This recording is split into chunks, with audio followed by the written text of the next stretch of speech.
You flock this channel because I am such a sunny and optimistic person. You may face some difficulties in your life, but you know that when you watch my videos, I'm going to tell you how great the world is. Unfortunately, today, it's all going to be doom and gloom. I'm going to talk about how the Western world is going to collapse and there's nothing anyone can do about it. So let me start with a concrete example. I live in Canada, and these past few years, I've just seen Canadian society get worse and worse. And a lot of the issue is this relentless immigration these past 5 years. Millions of people have come into this country seeking a better life. Unfortunately, they congregate in only a few cities where there are economic opportunities. And as a result, housing prices have gone up.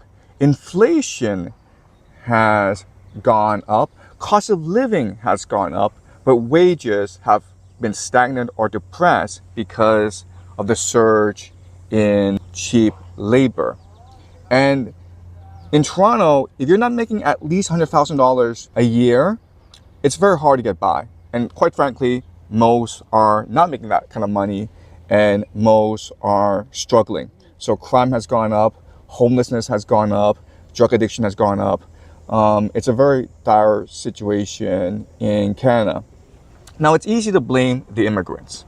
I don't think the reason are the immigrants. I myself am an immigrant, so maybe I'm biased.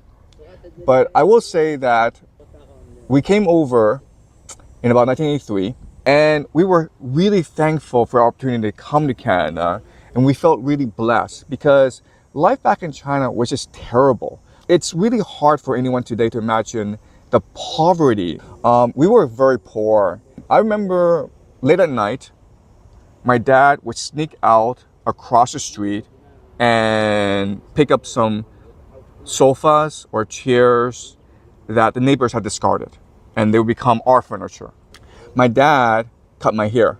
So believe it or not, but when I was younger, my hair was actually worse than it is today. So understandably, the other kids teased me. I was very unpopular. So I focused on school. I focused on getting out of poverty. And through hard work, I went to Yale University on a full scholarship. And that opened new doors, new vistas for me. And so I really achieved the Canadian dream. And if it weren't for Canada, if it weren't for Yale, I wouldn't be able to make YouTube videos. So I'm very thankful for Canada and for Yale. But the reality is, there's just too many immigrants coming into this country. And what's really happening is, even though you may have some short-term economic GDP bursts, ultimately you're degrading the social capital, trust, and cohesion of Canada. Ultimately, the Canadian identity has always been fragile. And all this massive influx of immigrants is making the identity much more fragile, which is in the long term going to affect Canada's capacity to work together, to innovate, to be resilient, to be cohesive as a society. Right now, a quarter, 25% of Canadians are foreign-born, first-generation immigrants like myself.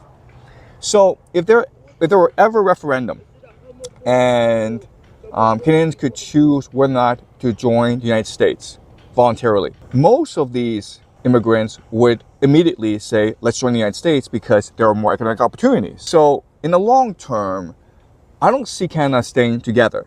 I think Canada will ultimately be dismembered by the United States and be absorbed into the American empire in the next 20, 30 years. I don't think Canada right now can be a sustainable nation. Now, it's really easy to blame immigrants for all this. And most Canadians do, in fact, blame immigrants because that's what they encounter every day. They encounter immigrants not being able to speak English, not following the rules, cutting in line. They watch the news and see immigrants committing crimes. So it's really easy to blame the immigrants. But ultimately, we need to understand why this immigration is happening. And it's happening because of the baby boomers. The baby boomers want three things. They want their pensions to be paid. They want quality, free healthcare, and they want the property prices to go up. Basically, they want the Canadian economy to keep on growing and growing and growing, regardless of the consequences.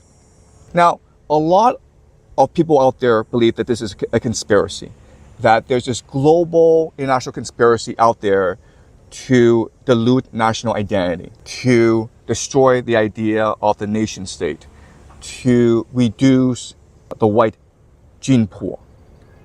This is all a World Economic Forum white replacement theory conspiracy spearheaded by the Jews. And quite honestly, if the people in charge were this smart, were this well organized, the world wouldn't be in the mess that it is today. You'd be surprised by how idiotic, by how incompetent the people in charge are. So let me explain to you why immigration is increasing, not just in Canada, but also throughout the Western world. And so we're living in rat utopia. And quite honestly, this is why young people now refuse to have children. It's not just because the economic opportunities for young people are very limited, are very pessimistic, and they are. The real reason is the baby boomers refuse to give up their status. Think about the politicians in Washington, D.C. Many of them, their brains aren't even functioning, and they're still there.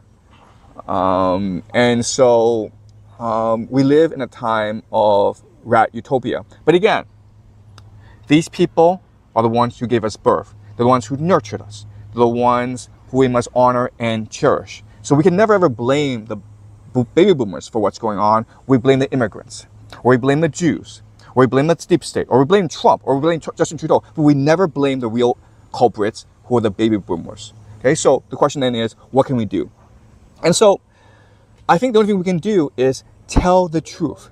We owe it to ourselves, we owe it to our children to let them know the truth. It was not the immigrants who destroyed the West. It was not Putin or Trump or Trudeau who destroyed the West.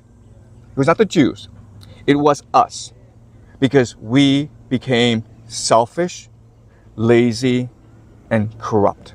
That's the real reason why the West is dying, and the real reason why no one can do anything about it. Okay? Because we refuse to admit the truth to ourselves. But the least we can do is tell the truth to our children. And that's why I do what I do.